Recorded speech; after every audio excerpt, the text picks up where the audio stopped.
Hi, it's Pat Duckworth, the author of Hot Women Rock, How to Discover Your Midlife Entrepreneurial Mojo. And my guest today is co-founder and CEO at Sage Seeker. She's an award-winning author of Meetings and Moccasins, and she's a transformational coach. And she takes people to wild places inside and out. We need to know more about that. Her purpose is connecting leaders back to wisdom and nature. So it's a great pleasure today to introduce Barbara Wittmann. Hi, Barbara. How are you doing today? Hey, Pat, I'm doing great. So glad to be here. Well, I know we're going to have fun. Let's just dive right in. I want to know about your early career. You're living in America now, but that's not where you started out, is it? That's correct. I live in Loveland, Colorado right now, and I did grow up in a tiny village close to Munich, Germany. So I did spend the better part of my life in Europe, living in different places. And Oh. I have always had a bit of an odd career for a woman, I guess, because I was choosing a technical job, right? I was choosing to learn how to weld and how to deal with heavy machinery and how to fix things. And that got me working in many different places. In factories, I learned how to weld and build bicycles. I was really passionate about mountain bikes at that time, and I was racing, and it was really my wild and rebellious side that was coming out, which you would not know anything about, right? Nothing even the slightest. But Yeah, so was yeah. this something as a kid growing up that you were just one of those practical kids who wanted to have a go at things? How did you get into it? I was really a practical kid, and I was always into adventure. I always wanted to learn more. And realizing later in life what I did on my little adventures going into the mountains, what really drew me out there was to be out in nature and to really um, spend time alone in a way and Oh. really be connected to myself. So where So did you go from that engineering? What happened next? So needless to say, my family wasn't extremely thrilled about it, right? What I was doing career-wise. And then at some point in my life, I figured, well, you might as well get a good job that, you can brag about. So I switched into the IT world, which is quite the stretch. And I ended up working for SAP, a large software company in Germany, and being a consultant and guiding projects all over Europe. That's a big switch, isn't it? What were the learnings that you took from the engineering side into the IT side? I was bringing in a lot of practical things. So I was working for the retail division, and I was working with large retailers, and they could send me in and I could really speak to people that were working in the shops. I did sit down with the cashier and wanted to understand what she's doing. And that was really the skill set that I brought, that I had the skills to really connect people and to make complicated things understandable. And that is a real skill. So what happened next? I always have points in my life where I get restless and I'm like, oh, I don't know if I can work in this large corporation. And I had the idea to start my own business, right? And I was like, wow, I can do IT consulting on my own. And so I turned 30 and I thought, oh, geez, I better start something and I better start being really successful. The odd things that you're thinking at that age. And I really figured that when I hit 40, I'm going to be a millionaire, which didn't happen, but that's a different story.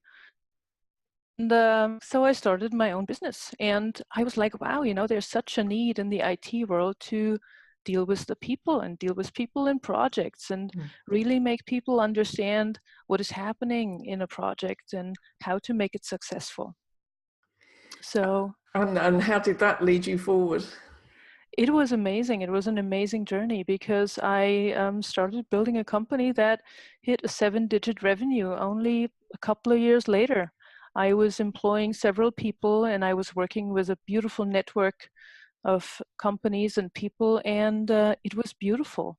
And what was driving me at that point is creating a company that was about the people and how do our work. So it was more like a large family in some sense. And what you have to know is that the IT industry has one of the largest burnout rates. Mm. So there is a very different drive in many, many larger companies. So we really created this little island of things that just created a good space for people to grow and work and, yeah, have fun together. And then did you get restless again? No, I got exhausted. That's what happened. I got exhausted because, as we all know who are founding companies, at some point it's just like, wow, this is a lot is going on, and it's so easy to lose sight of why you started this at some point. Mm. And there is a tendency always to do too much and to really lose oneself in the process. So I was really looking for ways to ground myself again. After being out with clients and driving hundreds of miles over 1 week, what do? How do I breathe and really land at home? Mm. So Yeah. I fulfilled myself a childhood dream that really made my neighbors raise eyebrows. Now you've got to tell us. I bought myself a teepee and I put it in my backyard, right? Because this is what you find in the neighborhoods of Munich, right? So, and this is what I started doing. I started coming home, and that was like my personal little ceremony that I sat in that teepee, I lit the fire, and there was a beauty and a simplicity about it. And just by doing that and on the ground and staring at the fire, something happened with me. Yeah. And I got so intrigued. I got so intrigued by, what is it? What is it about this space? What is it that I feel? And what did these people do that was so beautiful and so simple? And I started digging into these topics, and I started reading everything that I could find, and I started going out and traveling to America and really sitting with natives and wanting to understand, what is it? What's the draw? So what got me excited? I mean, first of all, it got me to a different place, and I went on my very first vision quest, where I spent a lot of time in nature, and I was so struck by it that we are hustling in our business worlds, and we want to go faster and bigger and better and all these things. And then, the question came up, how do we do this in a really sustainable way? I had Mm. read all these management books, and they all talk about ROI. They all talk about, all the amazing things we need to do. And how do I do this in a way where I sustain myself first, and where I sustain my people, my company, my clients? And it really got me thinking how to do things in a more holistic way, you know? So I just want you to wind back a little bit, Mm-hmm. because some of the people watching might not know what a vision quest is. So how do you go on a vision quest? So Vision Quest is Native American ceremony based in the Native American traditions. And they used to send the young people that were about to be adults out into nature, and basically to be on their own, alone in nature, and to really discover what they bring to their people and who they are. Mm. So in a way, it was become age, a rite of passage, and also a way to really be quiet and listen and purposefully go into the next phase. So how long was your first vision quest? It's a 2-week journey, and Wow. yeah. And believe me, in our world, being so connected with iPhones and such, it is needed to really spend the time and hone in to the space outside and within. And then part of it is to really be alone. Be alone with a very minimal setting, only a tarp and water and a sleeping bag and such. Um, and it really is about basically facing the inner voices, facing all the things that come up. And it was crazy. I mean, all the chatter in my head. The first 2 days, I was like, I gotta do something. There's gotta be something out here that I can do, you know? And then by the third day alone, I really settled into a space that was quiet, that allowed me to really look around. And what really struck me was that there's only two things in nature if you look at it. You're either alive or you're dead. It's a binary choice, isn't it, really? It's a binary choice. And I was sitting out there and it really hit me hard. And I'm like, which side am I on? Am I amongst the walking dead? Or am I truly living my life? Yeah. So where did all So this it was, lead you once you'd had that experience? I started connecting the dots and really seeing how can I bring what I have learned for myself back to my business, and how can the simple things really influence a small and medium business. And that's how my book came about.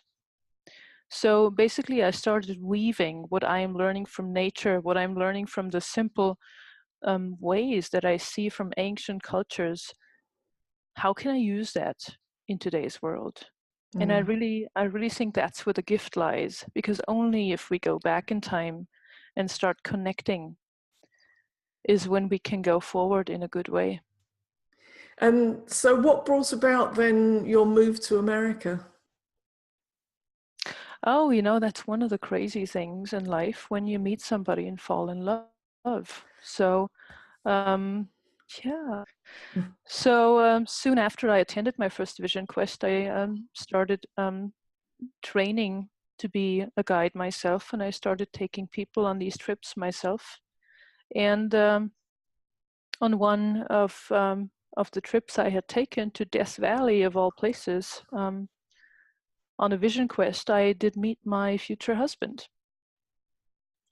And the rest So, is history, as they say. and the rest is history. Yes. And after flying back and forth many, many times, and really supporting the airline industry, we just made a choice, and it's like, so where do we want to be together? And ironically, I moved for love, and I do live in Loveland, Colorado, which my people at home think is very funny. And of course, since we met on a Vision Quest,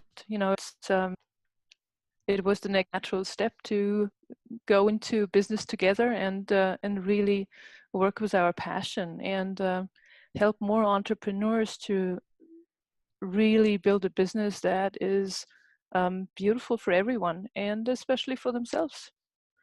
That is just, it's such an amazing story. So this is Pat Duckworth, and I'm talking to Barbara Wittmann, who's an author and a coach and a Vision Quest leader. So tell us more now about your purpose, this whole bit about connecting business people. How does that work practically? So connecting business people with nature, it's an outside and an inside process, right? Because the outer nature is basically a mirror to what's going on for us inside. So what we offer for people is coaching programs that are nature-based, and also immersions that can be a Vision Quest or a shorter program. But what we find important is that every leader who is responsible for people and guiding people in whatever shape and form, they do need to know who they are first. They need to learn how to connect to themselves again and to be in good relation with their own heart, with their own mind, and with everything around them.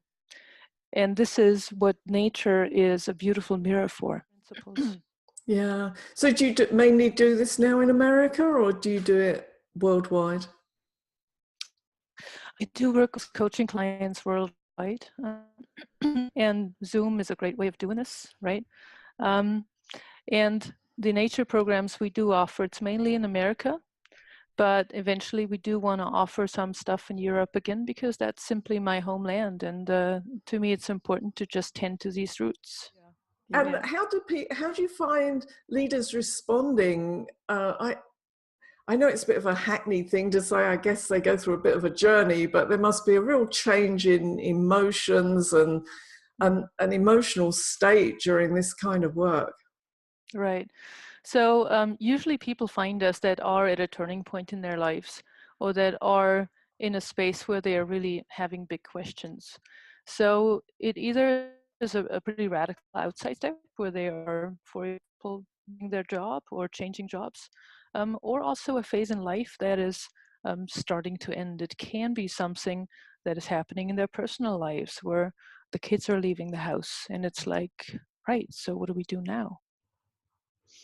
So there always is something external that is happening that really is starting an internal process. Um, and for a lot of people, it's a longer journey. It's not something that is a quick fix. It's an ongoing process. So with a lot of people, we do work on a long-term basis, and it's a couple of years that we do guide them as a coach, and they come to programs. And yeah. Yeah, because I think many people get to these stages in their career where they start to question, who am I? Yes. You know, that level of identity. And when I'm working with clients, I'm often talking about this level of identity because, you know, a lot of my work is with people at midlife, and you can get to that stage and you Mm-hmm. suddenly look around and think, who am I? Why am I doing this? You've just been Yeah. Yeah. going to work every day and it's all part of the routine, and perhaps something happens that makes you stop and go, is Mm-hmm. this who I really wanted to be? I know that happened to me. I guess you see people at different ages reach that stage. Yeah, and we have more and more younger people that come. So one would think that this work only appeals to those who are in their 40s or at a later stage in life. And yet there's a lot of younger people coming that are asking these questions at a much earlier stage in their life, which is beautiful. Yeah. And I really encourage that, because I think it's important. We do spend a lot of time at our jobs or building our businesses, and we might as well make it fun and make it so we leave something behind that counts. Yeah, that's just so important. And you know, if you get to a certain stage in your life and you're working every day and not being happy, Hmm. it's time to do something before the universe gives you a bit of a slap and tells you to wake up. Right. And again, it's the question, who do you want to be? Do you want to live a fulfilled life, or do you want to be amongst the walking dead? Yeah, yeah. Very good question. So, how do you see your business developing now? Are new things happening for you? You know, we are growing here in the US. We are mainly working in the Colorado area right now, and we are inviting more and more clients all over the US. So that is one piece. And we also do want to travel with our shorter formats. We have a 2-day program.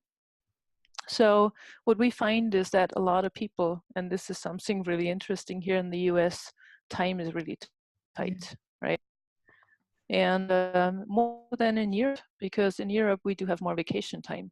yeah, And so we want to make this work more accessible and also adapt to these new circumstances, and to give people a taster. So we are developing more and more virtual formats where people can go out on their own terms in the area that they live in and go for a medicine walk. And we support them as a coach before and after. mm, And this is a starting point. And from there, they can decide if they really do want to spend the time and carve that out to go deeper. yeah. When they see how valuable it is to them. Yeah, yeah. Yeah, for sure. So, at this stage of your business and this stage of your life, what does success mean to you now? Oh, so I have found when I started being an entrepreneur, by Maya Angelou, and it still rings true for me. And it says, success is loving yourself, loving what you do, and loving how you do it. And to me, that is a really big quote, because it is something that needs to be worked on constantly. And I have to say, the first years of being an entrepreneur, the whole piece of loving myself was the hardest.